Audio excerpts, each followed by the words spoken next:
pessoal, muito boa tarde, ou boa noite, né? Já chegamos aqui, já passamos das 18 horas. Como estamos? Como foi o seu final de semana? Produtivo? Conseguiu descansar? Ou já começou naquela correria? Diga aqui pra mim um pouquinho, vamos dividir. O meu foi intenso, como sempre, graças a Deus. Na verdade, o que nos move é o trabalho, é aquela disciplina de acordar e trabalhar. Então, quero desejar aqui para todos uma ótima semana. Espero que você tenha motivos o suficiente para levantar todo dia e trabalhar. E para você que ainda não está trabalhando, não está no mercado de trabalho, esteja aqui comigo, atualizando-se sempre. Atualização nunca é demais. Muito pelo contrário, quanto mais atualização, mais você domina o que você precisa saber. E ó, mercado de trabalho está aqui para lhe contratar. É isso mesmo. Esteja sempre bem preparado, atualizado com as últimas informações, principalmente aquela pertinente aí à sua área, tá? A sua rotina, o seu dia a dia. O que eu trago aqui hoje, né? O que você precisa saber sobre punção? É muito subjetivo isso, tá? Mas eu lhe trago algumas situações que, se você seguir, a chance de você falhar é zero. Exatamente isso.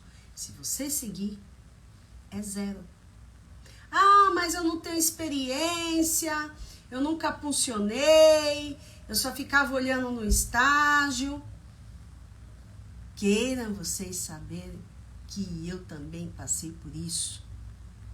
Pois é, passei o meu primeiro emprego, a minha experiência, punção venosa. Coloquei a mão na cabeça, meu Deus, eu só tinha olhado, no estágio eu não puncionei.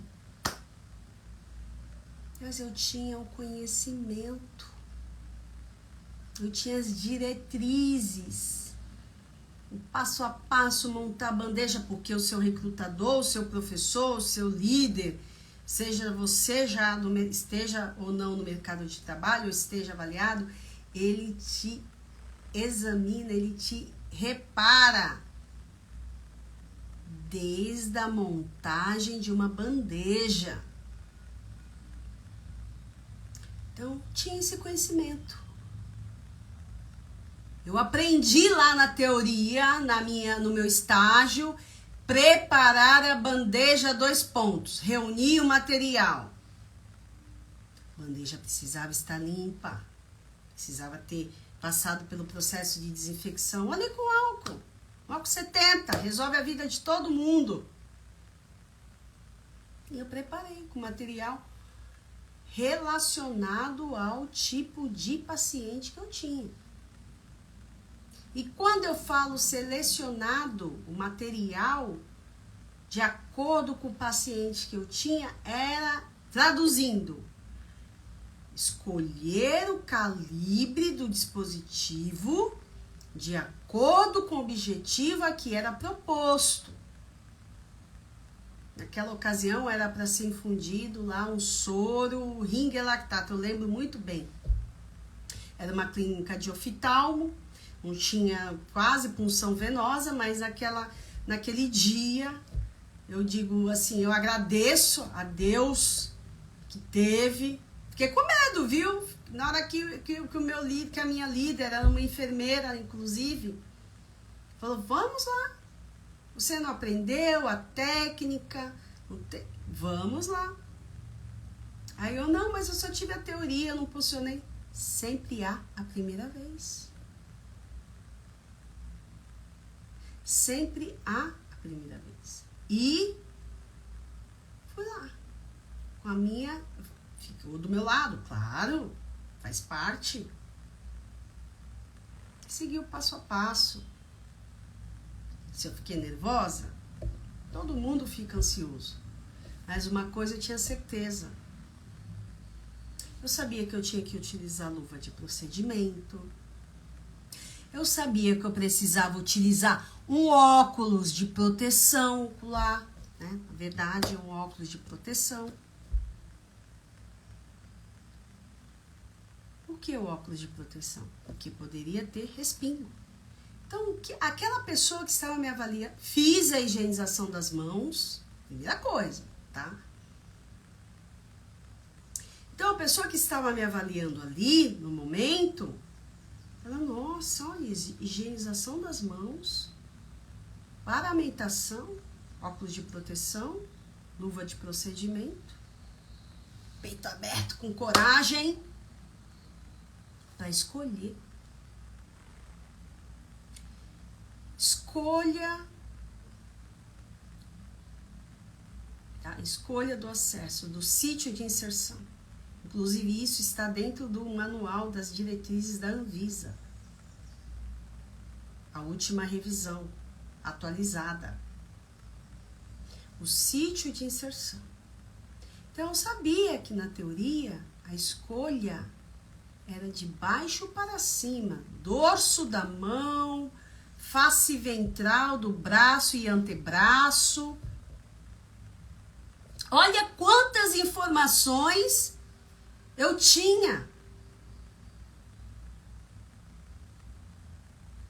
Então, eu fui com a cara e com a coragem. Escolhi, não fui boba, escolhi um calibre menor, era só para correr aquele soro, era só para ser infundido aquilo ali. Eu ia entrar grandes concentrados de hemácias, nada tão vesicante que precisasse também de uma hiperperfusão ou uma hipervolemia, aqueles soros que a gente, né, escolhe 2 calibres, porque o paciente está hipotenso, está chocado. Não precisava nada disso, era apenas um soro. Então, o que eu quero dizer com isso?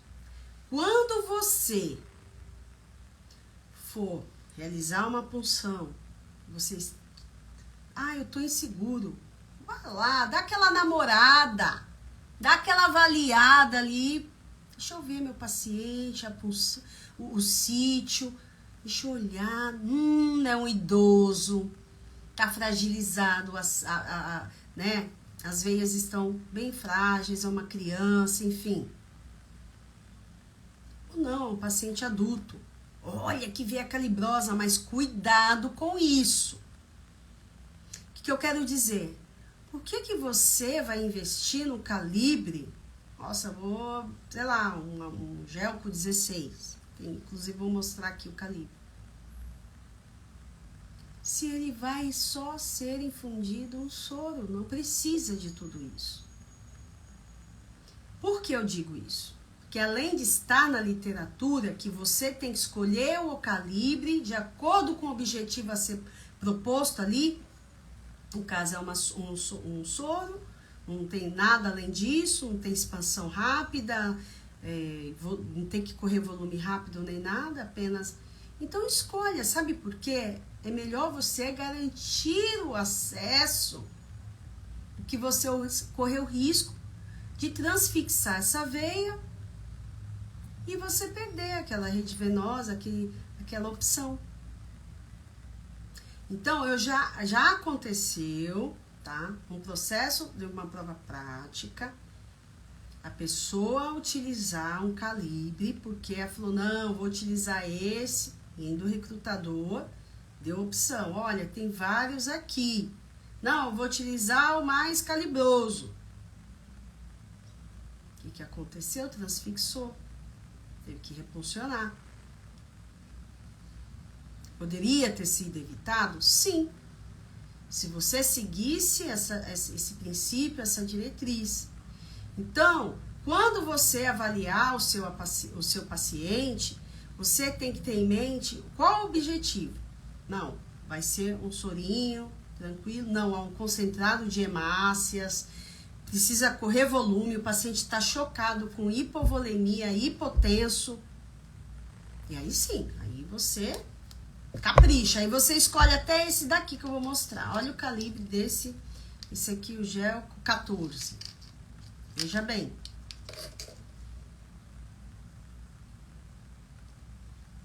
Olha só o calibre. Aí eu pego esse calibre, esse gelco aqui, e vou naquela rede venosa bem frágilzinha. De cara, com certeza você vai perder aquele acesso. Vai estourar aquela veia, vai transfixar, enfim. Então, para que eu vou investir num calibre dessa dimensão aqui, sendo que a minha rede venosa é frágil? Tem outros, tem um 24, né? Quanto maior o número, menor a luz do calibre aqui do dispositivo.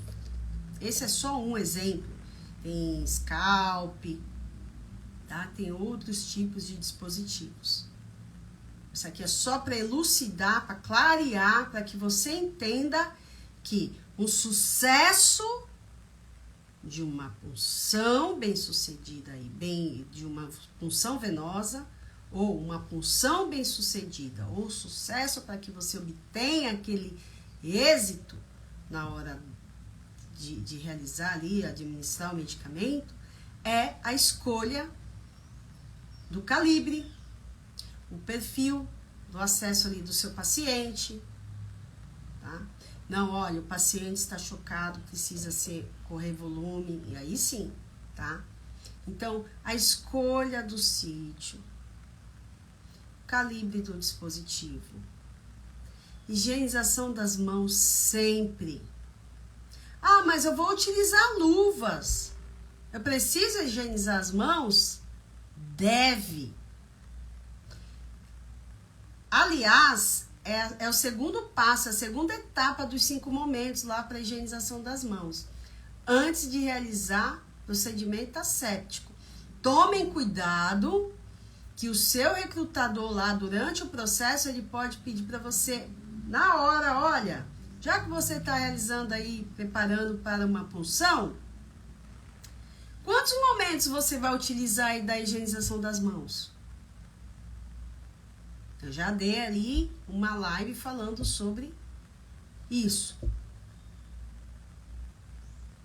Então, antes de tocar no paciente, antes de realizar procedimento asséptico, no caso aí, uma punção, tá?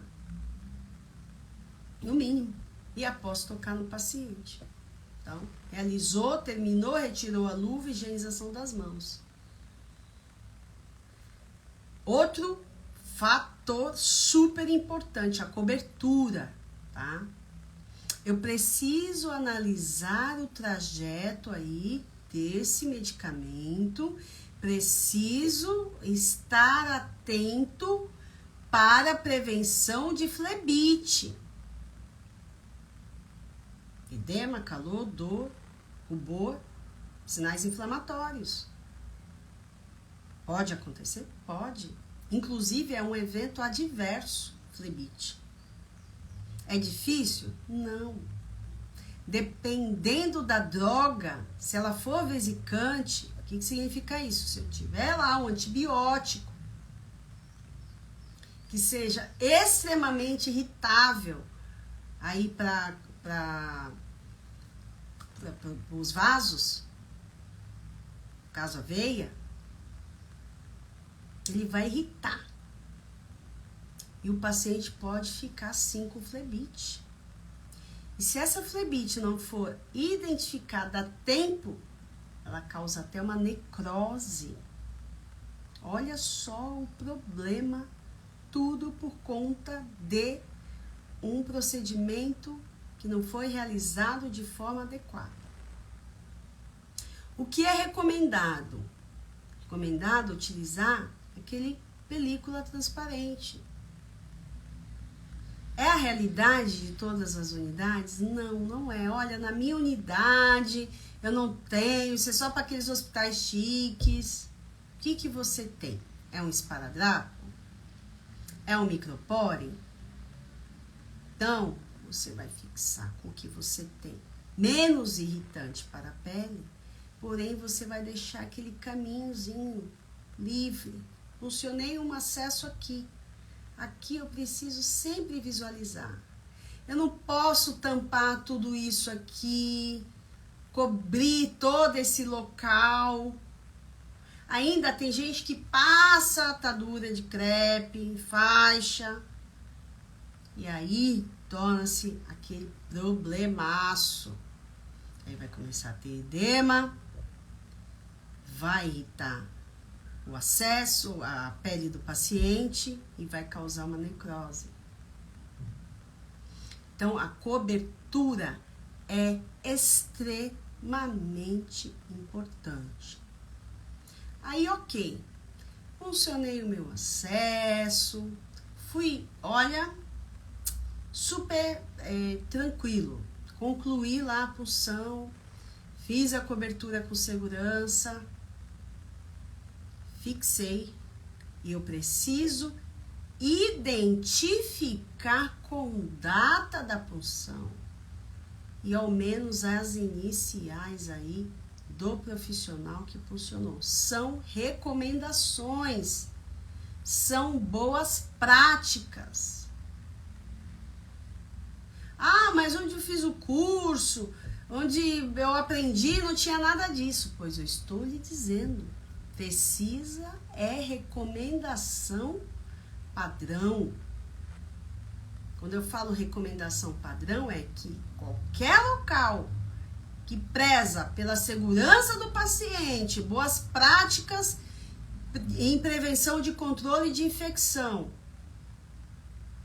vai te analisar de ponta a ponta e vai fazer o diferencial se você utilizar essas práticas que eu estou colocando aqui. Principalmente a identificação, data e horário da punção.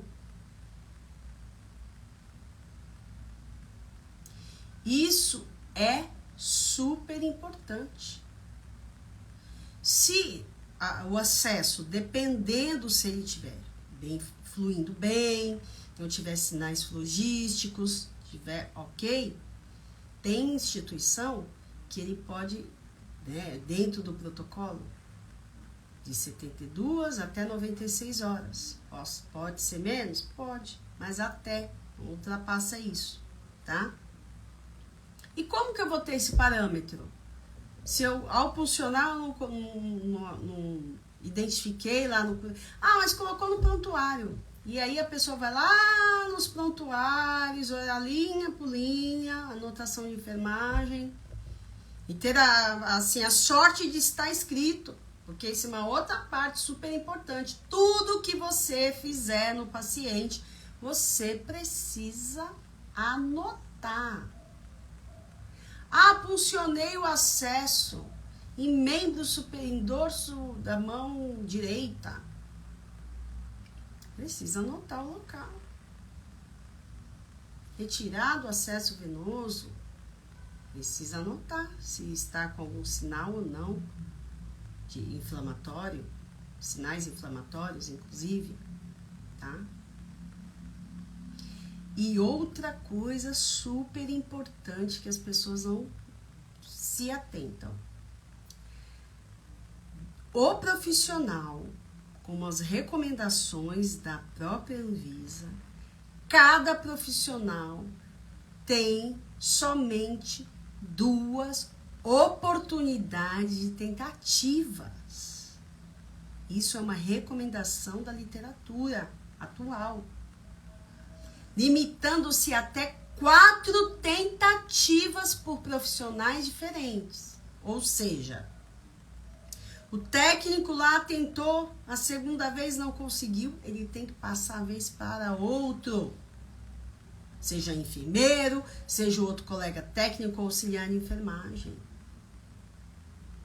Acabou aquela história, realizado 4, 6, 7 vezes, tentativa sem êxito, sem sucesso. Isso não pode mais, pessoal.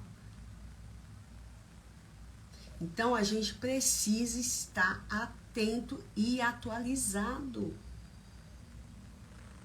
Você está sendo avaliado. Ah, eu passei na prova teórica, estou na experiência. E você vai lá e comete esse deslize.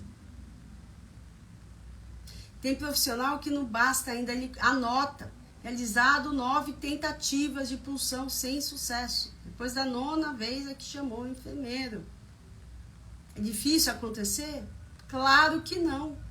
Ainda mais se a pessoa não tem essa informação bem para ela, ou não teve um treinamento, ou não teve uma atualização, tá?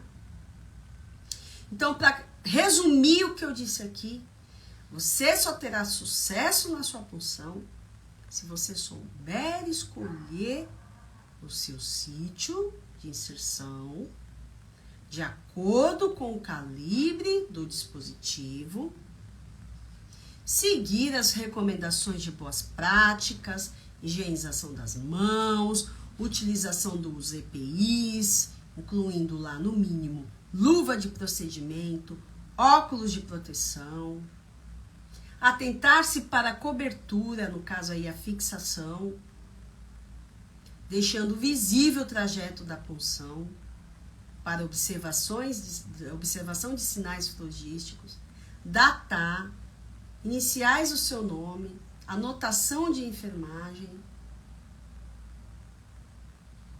limitar-se aí a 2 punções, até 4 por 2 profissionais. Olha quantas coisas aqui eu coloquei.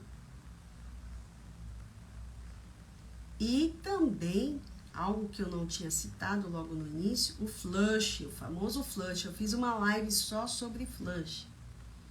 Não adianta lá você funcionar o acesso ótimo, maravilhoso, terminou o antibiótico, lá o medicamento do paciente, e aí eu não realizei o flush com soro fisiológico, tá? Com solução salina 0,9%. Tem em forma de ampolinha.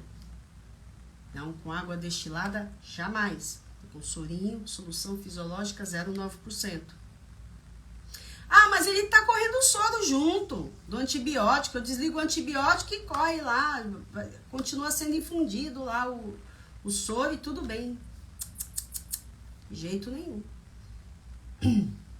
A verdade, você deve, para uma boa manutenção do teu catéter, realizar o flush antes de administrar, sempre, tá? Fazendo o teste do refluxo direitinho, para ver se está refluindo, ok? Faz o flush, o paciente não reclamar, não sentir nada, nem dor, nem sinais flogísticos presentes. Você, assim que realizar, tá? Ai, o que é flush? Aquela, como vocês conheciam, e agora você já tem informação, não vai falar mais. Vou lavar a veia, vai lavar a veia, né? Realizar o flush, tá? O sorinho fisiológico. Terminou o antibiótico, precisa também realizar o flush. E aí sim, você reinstala o seu soro.